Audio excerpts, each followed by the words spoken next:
شادی کے بعد جیسے ہی میں پہلی رات کمرے میں داخل ہوا تو میری بیوی نے گلدان میرے سر پر دے مارا اور میں بے ہوش ہو گیا۔ ہوش میں آیا تو معلوم ہوا کہ میری بیوی نیم پاگل ہے اور اس سے پاگل پن کے دورے پڑتے ہیں۔ میرے سوتیلے باپ نے جان بوجھ کر مجھے دھوکے میں رکھا۔ مجھے کہنے لگا کہ باپ کی ساری جائیداد اس لڑکی کے نام ہے، تو میں لالچ میں آ گیا اور بیوی سے کچھ نہیں کہا۔ بیوی کو تبھی دورہ پڑتا جب میں اس کے قریب جاتا۔ پھر مجھے شک ہوا کہ دال میں کچھ کالا ہے۔ ایک رات میں نے کہا میں گھر نہیں آؤں گا اور کھڑکی سے پھلانک کر پردے کے پیچھے چھپ گیا۔ ابھی تھوڑی ہی دیر گزری تھی۔ میرا نام نعمان ہے، میں ایک مڈل کلاس فیملی سے تعلق رکھتا ہوں۔ آج میری زندگی کا بہت حسین دن تھا جسے میرے ہی باپ نے اپنے لالچ میں آ کر خراب کر دیا۔ آج میری سہاگ رات تھی، لیکن میں اپنے ہی گھر میں اپنے سر پر ایک رومال رکھے بیٹھا تھا۔ میرے سر میں بہت شدید درد ہو رہا تھا، اتنا کہ دل کر رہا تھا کہ رو پڑوں، لیکن ہم مرد بھی رو نہیں سکتے۔ میری مردانگی پر تو دھبا لگ گیا تھا، وہ بھی اتنا بڑا کیونکہ میرے سر پر ایک گہرا زخم لگ گیا تھا۔ سارے لوگ پریشان کھڑے تھے۔ میرے ساتھ ہوا یہ تھا کہ میں صرف 10 منٹ کے لیے اپنی بیوی کے کمرے میں گیا تھا اور تھوڑی دیر بعد میری چیخوں کی آواز سن کر میرے سارے رشتے دار اکٹھے ہو گئے اور دروازے کو میں نے اندر سے لاک لگا لیا تھا، اسی لیے ان کو دروازہ بھی توڑنا پڑا اور میں بے ہوشی حالت میں ملا۔ اپنی سہاگ رات والے دن اپنے کمرے کے ٹوٹے ہوئے دروازے کے باہر بیٹھا، سر پر کپڑا رکھے، دولہا بھلا کیسے لگتا ہوگا۔ میرے ایک ماموں میرے قریب آئے اور کہنے لگے کہ تمہارا زخم بہت گہرا لگ رہا ہے، چلو تم کو ہسپتال لے چلتے ہیں۔ میں نے غصے سے کہا کہ میں نے نہیں جانا ہسپتال، ڈاکٹر مجھے میری شادی والی شیروانی میں دیکھے گا اور میرے سر پر یہ زخم دیکھ کر مجھ سے پوچھے گا کہ تمہیں کیا ہوا ہے، تو میں اس سے کیا جواب دوں گا؟ میں تو کسی کو منہ دکھانے کے قابل نہیں رہا۔ کون سی دلہن کرتی ہے ایسا اپنے دلہے کے ساتھ؟ شادی کی پہلی رات تھی، کوئی ایسا کرتا ہے بھلا؟ اس نے تو مجھے کہیں کا نہیں چھوڑا۔ یہ کس قسم کی لڑکی سے میری شادی کروا دی؟ ابھی سے اس کا یہ حال ہے تو بعد میں میرے ساتھ کیا کرے گی؟ میری تو ساری زندگی برباد ہو گئی، بس شکل دیکھ کر اٹھا لائے۔ عقل تو دیکھ لیتے اس کی۔ ابھی میں سارے رشتہ داروں کے سامنے یہی بات کر رہا تھا کہ میرا باپ آیا اور آ کر میرے منہ پر تھپڑ دے مارا۔ شرم نہیں آتی اپنی بیوی کے بارے میں ایسا کہتے ہوئے؟ ایک دن کی دلہن کے بارے میں یہ کیسی باتیں کر رہا ہے تو ابھی سے اس سے ایسی باتیں کر رہا ہے تو بعد میں اس بیچاری کے ساتھ کیا کرے گا؟ میرا تو منہ کھلا کا کھلا رہ گیا۔ پہلے ہی اس بیچاری نے آپ کے بیٹے کا سر کھول دیا، شادی کی پہلی ہی رات، اور ابھی بھی آپ اس کی طرف داری کر رہے ہیں۔ میں تو دعا کرتا ہوں کہ آج میری ماں زندہ ہوتی، ساس بن کر اپنی اس خطرناک بہو کی عقل تو ٹھکانے لگاتی، پر آپ تو مجھے میرے باپ سے زیادہ اس کے باپ لگ رہے ہیں۔ کوئی اس سے بھی تو جا کر پوچھے جو اندر ابھی بھی دلہن بنی بیٹھی ہے کہ اس نے میرے ساتھ کیا کیا ہے۔ میرے باپ نے سارے رشتہ داروں سے معذرت کی اور کہا کہ آپ یہاں سے چلے جائیں، ویسے بھی کل عید کا دن ہے۔ رشتہ دار کچھ پریشان اور کچھ ناراض ہوئے، کچھ کہنے لگے کہ ہم یہیں رہیں گے اور آپ کا ساتھ دیں گے۔ میرے بابا نے ان سے بدتمیزی کی اور کہا مجھے آپ لوگوں کے ساتھ کی ضرورت نہیں ہے، میری بہو اور میرے بیٹے کا معاملہ ہے، میں خود بڑا بن کر اس معاملے کو حل کر لوں گا، مجھے کوئی بڑا نہیں بٹھانا یہاں پر، آپ لوگ یہاں سے جا سکتے ہیں۔ میں تو حیران رہ گیا کہ بابا نے صرف میری نئی نویلی دلہن کے لیے اپنے رشتہ داروں سے بھی پنگا لے لیا، ان کو بھی باتیں سنا دی، میرے منہ پر بھی سب کے سامنے تھپڑ دے مارا۔ آخر یہ کیا کر رہے تھے؟ میرے باپ کا دل تو تب بھی نہیں پگھلا جب وہ مجھے میری کمرے سے بے ہوشی کی حالت میں نکال کر لائے۔ سارے مہمان چلے گئے، مجھے میری بیوی کے کمرے سے گنگنانے کی آواز آ رہی تھی۔ وہ دلہن بنی کھڑی تھی اور خود کو آئینے میں دیکھ کر گانا گا رہی تھی کہ سجنا ہے مجھے سجنا کے لیے، جبکہ سجنا کو تو اس نے کہیں کا نہیں چھوڑا تھا، جیسے بڑا ہی کوئی اچھا کام کیا ہے۔ جب سارے مہمان چلے گئے تو مجھے میرے والد صاحب اپنے کمرے میں لے گئے اور مجھے ایک طرف بٹھا کر کہا کہ تم سے بڑا بیوقوف میں نے آج تک نہیں دیکھا۔ دراصل میرے ساتھ ہوا یہ تھا، جب میں اپنی بیوی کے کمرے میں گیا اور اسے تھوڑی بہت بات چیت کی، میں اس کی تعریف کر رہا تھا کہ اس نے اچانک سے اپنے قریب پڑا گلدان اٹھا کر میرے سر پر دے مارا۔ میں نے ایسی کوئی بات نہیں کی تھی، کوئی غلطی نہیں کی تھی، میں تو اس کی تعریف کر رہا تھا اور اس نے میرے سر پر گلدان دے مارا۔ میں وہیں پر بے ہوش ہو گیا تھا۔ میں نے اپنے باپ سے کہا کہ اس پاگل سے میری جان چھڑواؤ، یہ لڑکی پاگل ہے۔ مجھے یقین ہے کیونکہ ایسی حرکت کوئی ایک پاگل ہی کر سکتی ہے۔ میرے باپ نے کہا یہ لڑکی پاگل ہے اور میں شادی سے پہلے یہ بات جانتا تھا کہ یہ پاگل ہے اور اس کو نفسیاتی دورے پڑتے ہیں، کبھی کبھی بالکل ٹھیک ہو جاتی ہے لیکن کبھی کبھی اچانک سے اس کا موڈ خراب ہو جاتا ہے۔ میرے قدموں تلے سے زمین نکل گئی کیونکہ یہ رشتہ میرے باپ نے ہی کیا تھا، مجھے کچھ بھی نہیں بتایا تھا، بس مجھے لڑکی کی تصویر دکھا کر خوش کرتے رہے۔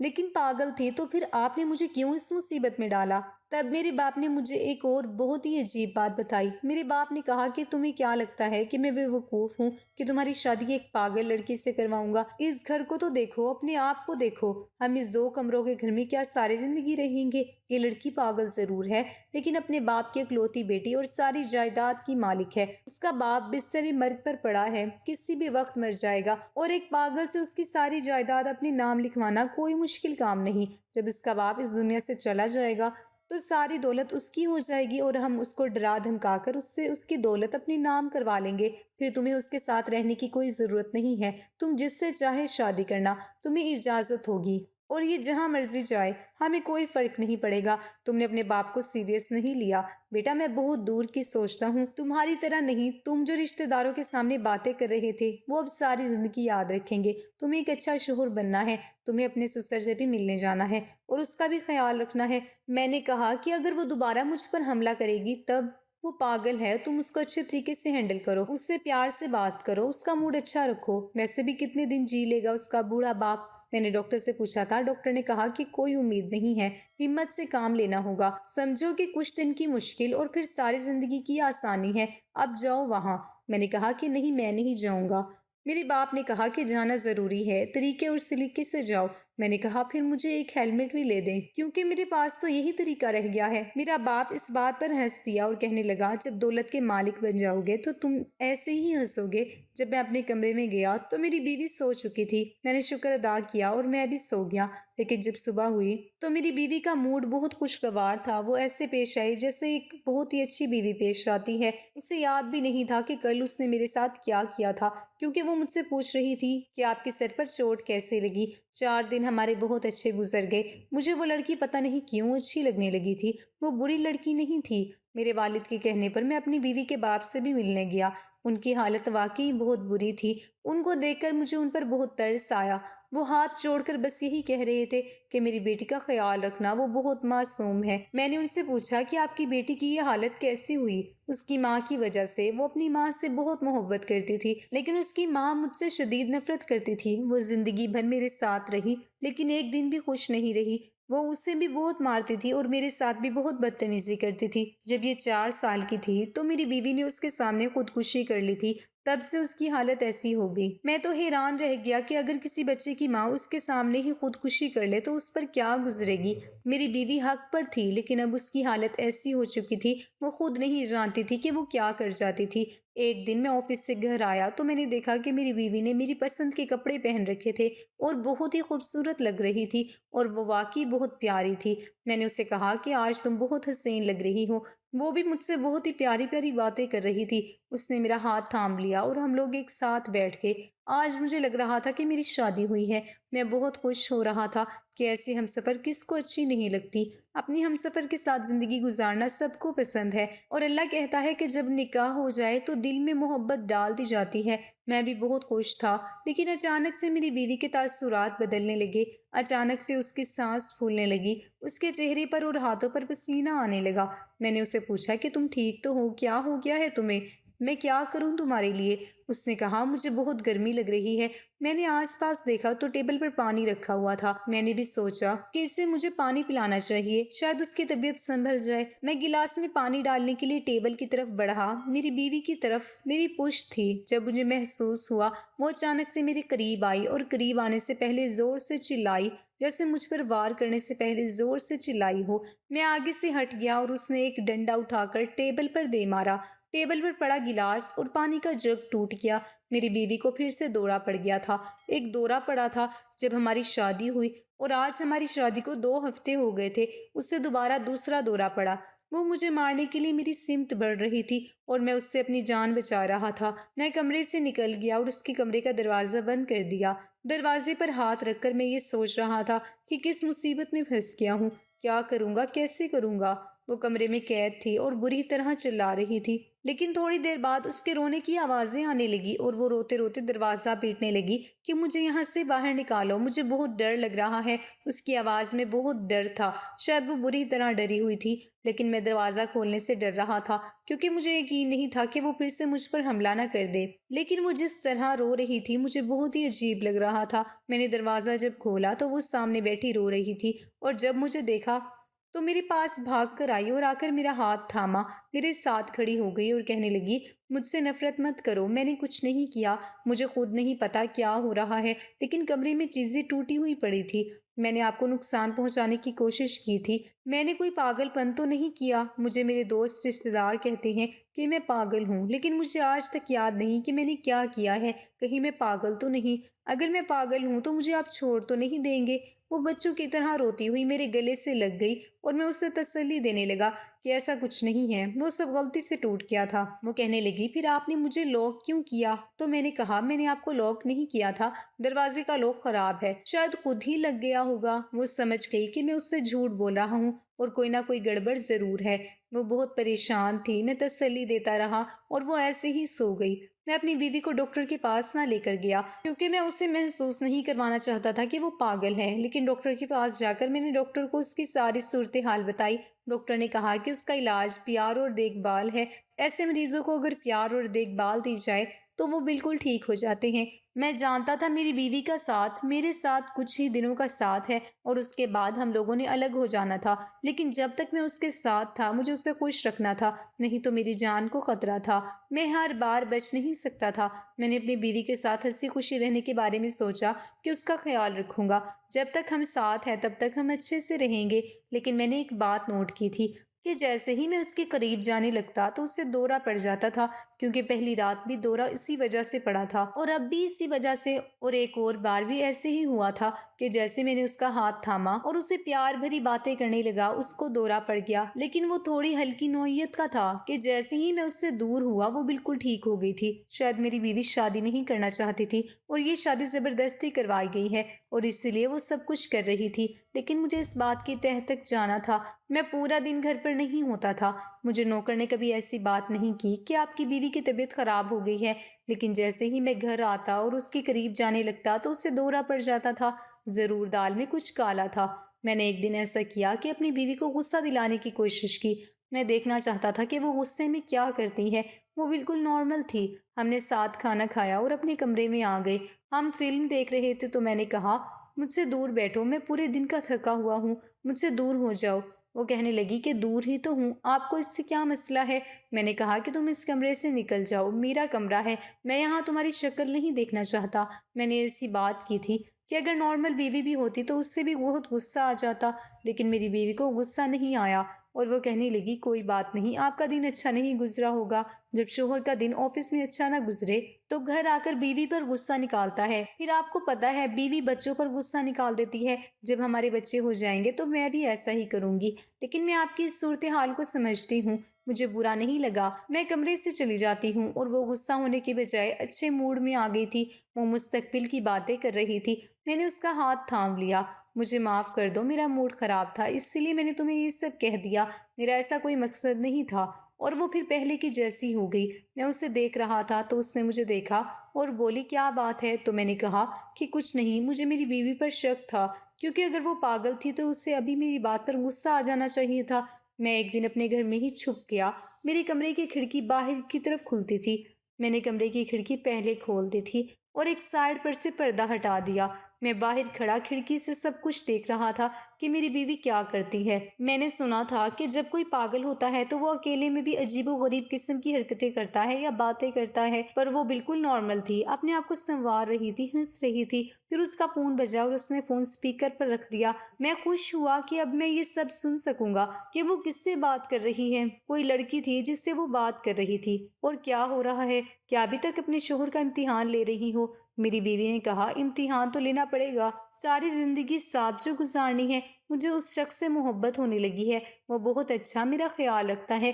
یہ سب ٹھیک ہے، لیکن کب تک پاگل بن کا ناٹک کرو گی؟ اس دن تم نے اس بیچارے کے سر پر گلدان دے مارا تھا، وہ کرنا ضروری تھا، نہیں تو اس کو مجھ پر شک ہو جاتا، اور یہ خبر بھی میں نے خود ہی اڑائی تھی شادی سے پہلے کہ میں پاگل ہوں۔ اس کا باپ بہت لالچی ہے، کیونکہ اس نے یہ جانتے ہوئے کہ میں پاگل ہوں مجھ سے اپنے بیٹے کی شادی کروائی۔ اس لیے میں دیکھنا چاہتی ہوں کہ میرا شوہر بھی تو کہیں اپنے باپ جیسا نہیں ہے۔ میرے قدموں تلے سے زمین نکل گئی کہ ہم تو سوچ رہے تھے کہ ہم اس لڑکی کے ساتھ کھیل کھیل رہے ہیں، لیکن یہ تو ہمارے ساتھ ایک بہت بڑا کھیل کھیل رہی تھی۔ ظاہر ہے وہ امیر باپ کی بیٹی تھی، سوچتی ہوگی کہ اس سے شادی کسی مطلب کے لیے تو نہیں کی جا رہی، اس میں کوئی کمی تو نہیں ہے۔ وہ پڑھی لکھی تھی، خوبصورت تھی اور عقل مند بھی۔ وہ اتنا بڑا امتحان لے رہی تھی۔ مجھے اس بات پر بالکل غصہ نہیں آیا، کیونکہ ہم بھی تو اس کے بارے میں ایسا ہی سوچ رہے تھے، ہم بھی تو غلط کر رہے تھے، ہمارے دماغ میں پلان تھا۔ یہی سوچ کر وہاں سے جانے لگا کہ میری کانوں نے پھر سے کچھ سنا۔ اس نے کہا کہ مجھے اپنے شوہر سے بہت محبت ہے، اب میں یہ کھیل ختم کر کے اسے سب کچھ بتا دوں گی۔ اگر اس کے باوجود بھی مجھے قبول کر لے گا تو میری زندگی کا ساتھی ہوگا، ساری زندگی یوں غلام بن کر گزاروں گی۔ مجھے وہ شخص بہت اچھا لگتا ہے، میرا ہم سفر ہے، مجھے اس سے محبت ہو گئی ہے اور وہ میرا بہت خیال بھی رکھتا ہے۔ یہ بات سن کر میرے دل کو بہت خوشی مل رہی تھی۔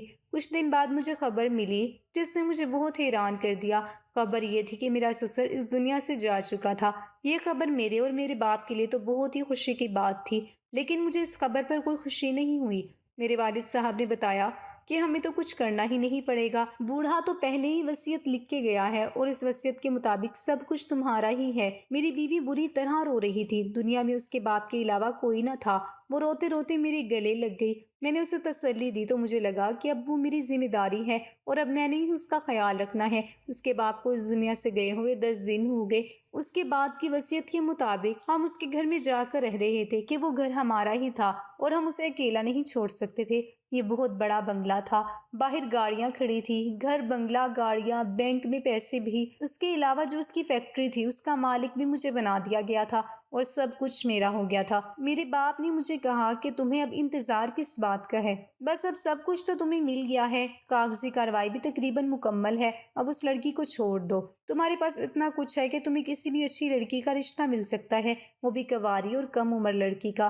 میرا باپ بولتا جا رہا تھا کہ گلدان گرنے کی آواز آئی۔ میں نے پلٹ کر دیکھا تو میری بیوی نے سب کچھ سن لیا تھا۔ وہ روتی ہوئی وہاں سے بھاگ گئی۔ میں نے اپنے والد کو کہا کہ میں نے اس لڑکی کو بالکل نہیں چھوڑنا، یہ میری بیوی ہے اور یہی میری بیوی رہے گی۔ وہ حیران و پریشان رہ گئے اور کہنے لگے کہ کس رشتے کی باتیں کر رہے ہو، اس کو گلے میں باندھنے کی کیا ضرورت ہے؟ میں نے کہا یہ ساری دولت اسی کی ہے، یہ میری ہم سفر ہے، میں اس کو اپنے ساتھ رکھنا چاہتا ہوں اور آپ ہم میاں بیوی کے معاملے میں مت بولیں، آپ کو جو چاہیے وہ لے لیں۔ میرے والد صاحب اپنی جگہ حیران و پریشان رہ گئے اور میں کائنات کے پیچھے بھاگا۔ وہ گھر سے باہر جا رہی تھی، میں نے جا کر اس کا ہاتھ پکڑ لیا، لیکن وہ میرا ہاتھ چھڑا کر بھاگ گئی۔ میں نے اس کا راستہ روک لیا۔ تم نے مجھ سے صرف دولت کے لیے شادی کی تھی اور میں تم سے محبت کر بیٹھی، تم نے میرے ساتھ ایسا کیوں کیا؟ تمہیں برباد کرنے کے لیے میں ہی ملی تھی؟ میں کوئی پاگل نہیں ہوں، تمہارا امتحان لے رہی تھی، لیکن تم نے مجھے کہیں کا نہیں چھوڑا۔ یہ سب سچ ہے، لیکن مجھے بھی تم سے محبت ہو گئی۔ اگر مجھ پر بھروسہ نہیں ہے تو میں تمہاری دولت، تمہارے نام واپس کر دیتا ہوں، لیکن مجھے چھوڑ کر جانے کی بات مت کرو۔ میں تم سے بہت محبت کرتا ہوں، میرے ساتھ رہو۔ وہ خاموش ہو گئی اور اپنے آنسو صاف کرنے لگی کہ کہیں تم جھوٹ تو نہیں بول رہے؟ میں نے کہا کہ تمہاری قسم جھوٹ نہیں بول رہا، تم سے بہت محبت کرتا ہوں۔ پتہ نہیں یہ بات میرے دل میں اللہ نے ڈالی ہے یا تمہاری محبت نے کہ تمہیں دھوکہ نہیں دے سکتا۔ میں برا آدمی نہیں ہوں، مجھے پیاری سی ہمسفر چاہیے تھی۔ جب پتہ چلا کہ تم پاگل ہو تو میں تھوڑا سا بھٹک گیا تھا، لیکن پھر میرے بابا نے مجھے اپنی باتوں میں لگا لیا۔ لیکن مجھے پتہ چلا کہ تم بھی مجھ سے محبت کرتی ہو، میں تمہیں کبھی نہیں چھوڑ سکتا۔ ہم دونوں نے ایک دوسرے سے اپنی حقیقت بیان کر دی اور ایک دوسرے کو معاف بھی کر دیا۔ میں نے اپنے والد صاحب کو سمجھا دیا اور کہا کہ اس کو اپنی بہو مان لے۔ کچھ عرصے تک میرے والد صاحب کا موڈ خراب رہا، وہ ہمارے معاملات میں بولتے نہیں تھے لیکن خوش بھی نظر نہیں آتے تھے، لیکن پھر وہ دادا بنے اور ہمارے ساتھ نارمل ہو گئے۔ اللہ نے 2 جڑواں بچوں سے نواز دیا اور اب ہم سب خوش ہیں۔ میں نے اپنی مرضی کی شادی کی تھی، مگر اس دوران میں اپنا بہت کچھ کھو چکی تھی۔ میں اپنے ماں باپ کی اکلوتی بیٹی تھی۔ جب میں نے پسند کی شادی کی تو میرے باپ نے خودکشی کر لی اور میری ماں دماغی توازن کھو بیٹھی تھی۔ اپنا اتنا کچھ قربان کر کے جس آصف کو میں نے پایا تھا، آج میں اس کو بھی کھو چکی تھی۔ میری شادی 3 سال تک رہی تھی۔ اس دوران مجھے اللہ نے ایک خوبصورت بیٹی سے نوازا۔ اللہ کی وہ رحمت میرے لیے زحمت ثابت ہوئی، اور بیٹی کی پیدائش کا سنتے ہی میرا شوہر مجھ سے ناراض ہو گیا اور اکثر گھر میں جھگڑا رہنے لگا۔ اب مجھے میرے رشتوں کی قدر ہونے لگی تھی اور اپنے ماں باپ کی یاد آنے لگی تھی، مگر افسوس کہ اب وقت گزر چکا تھا۔ شادی کے 3 سال بعد شوہر نے مجھے طلاق دے دی، اور طلاق کے بعد اس نے پلٹ کر میرا تو کیا، اپنی بیٹی کا بھی حال تک نہ پوچھا۔ وقت ایسا آ گیا کہ گھر میں راشن بھی نہ موجود تھا، اور اوپر سے غریبی، کرائے کا گھر تھا۔ جلد ہی مجھے جان کے لالے پڑ گئے اور میں کام کی تلاش میں نکل پڑی، مگر افسوس کہ مجھے کہیں بھی کوئی کام نہیں مل رہا تھا۔ لوگ میرے جسم اور خوبصورتی کے بھوکے نکلتے۔ پھر جب رات کو بھوک سے میری بیٹی کے پیٹ میں درد ہونے لگا تو اس کو پلانے کے لیے میرے پاس دودھ کا ایک قطرہ بھی نہ تھا۔ مجبوراً میں نے اپنا جسم بیچنے کا فیصلہ کر لیا۔ اس وقت میں بالکل جوان اور خوبصورت تھی۔ کسی ایک شیطان نے مجھے بازار حسن تک پہنچا دیا اور میں ایک عورت کے کوٹھے پر کام کرنے لگی۔ میرے حالات کا سن کر وہ عورت مجھ پر ترس کھانے لگی۔ وہ صرف میرے ڈانس کے پیسے لیا کرتی تھی، اور اپنا جسم بیچ کر میں جو بھی کماتی تھی اس میں سے وہ کچھ بھی نہ لیتی۔ اور یقین کریں، اس بھوکے ملک میں جسم خریدنے کے لیے لوگوں کے پاس اتنا پیسہ ہے کہ آج شہر میں میرا اپنا گھر ہے جو کہ اب میری بیٹی کے پاس ہے۔ جب میرا کام چل نکلا تو سب سے پہلے میں نے ایک گھر لیا اور ایک ملازمہ کو رکھا جو رات کو میری بیٹی کا خیال رکھتی تھی، اور صبح فجر کی اذانوں کے ساتھ میں گھر پہنچ جاتی تھی۔ پھر میں بیٹی کے اٹھنے سے پہلے اس کے لیے ناشتہ بناتی، اس کو تیار کرتی اور پھر اسکول بھیج دیتی۔ جب میرے حالات کچھ بہتر ہوئے تو میں نے اپنی ماں کو بھی اپنے پاس بلا لیا۔ ان کا دماغی توازن ٹھیک نہیں تھا۔ رات کو میں ان کو ایک کمرے میں بند کر کے کام پر چلی جاتی، اور صبح آتے ہی ان کو کمرے سے نکال کر نہلاتی اور ناشتہ کرواتی تھی۔ جب میری بیٹی میٹرک میں تھی تو اس کو مجھ پر شک ہوا اور اس نے مجھ سے میرے کام کے متعلق پوچھا۔ میں نے اپنے بھائی سے بات کی اور اپنی بیٹی کو بتا دیا کہ میں ایک فیکٹری میں کام کرتی ہوں، اور بیٹی کی ضد پر اسے دبئی کا ویزا بھی لے دیا۔ میری بیٹی پڑھائی میں بہت قابل تھی۔ اس نے میٹرک میں پہلی پوزیشن لی اور اسکالرشپ میں داخلہ ملا۔ FSC بھی اس نے پہلی پوزیشن حاصل کی اور اسکالرشپ پر یونیورسٹی میں داخلہ ملا۔ یونیورسٹی میں بھی وہ ٹاپ پر رہی، اور اس طرح میرا خرچہ بہت کم ہوا۔ الحمدللہ آج وہ ایک بہترین اور مشہور ترین جگر کی ڈاکٹر ہے، مگر افسوس کہ اس کے لیے میں نے کتنی قربانیاں دی، اس نے ان سب کو بھلا دیا اور آج مجھے ایک طوائف کہہ کر گھر سے نکال دیا۔ اس نے یہ بھی نہ سوچا کہ میں طوائف کیسے، کس کے لیے اور کیوں بنی۔ میرے لیے جو ہو گیا سو ہو گیا، لیکن یقین کریں آج میری بیٹی نہ ہوتی تو میں خود بھی خودکشی کر چکی ہوتی۔ میں نے جس بیٹی کے لیے سب کچھ کیا اس کا صلہ دیکھ کر میرا اسے مارنے کو دل کیا، لیکن پتہ نہیں کیوں میں اس کی جان نہ لے سکی، اور آج سوچتی ہوں کہ کاش اس وقت میں اس کی جان لے لیتی۔ آج میری ماں مر چکی ہے اور میں اپنی ماں کو دیے گئے دکھ کی سزا کاٹ رہی ہوں، اور اللہ سے دعا کرتی ہوں کہ اللہ تعالیٰ میری بیٹی کو کبھی کسی آزمائش میں نہ ڈالے۔